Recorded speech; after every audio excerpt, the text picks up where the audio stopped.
আমি এতটা বিধ্বস্ত হয়ে কেন ভিডিও করছি সেই ঘটনাটাই পুরোটা তোমাদের সাথে শেয়ার করব। তো হ্যালো এভরিওয়ান, আমি Shreya, welcome back to my new video.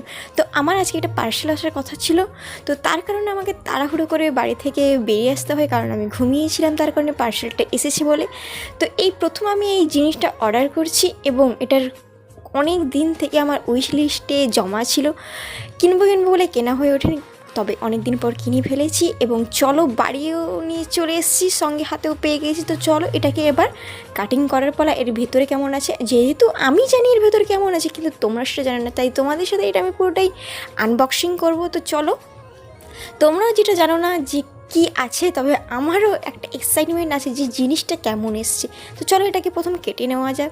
তবে এটা আমার প্রথম কেনা ছিল এবং এরপর একটা করে কেনার ইচ্ছে আছে, যদিও এর শখটা আমার আগে ছিল না।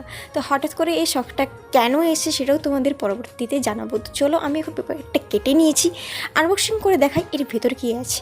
তো আসলে এতে একটা বুক আছে।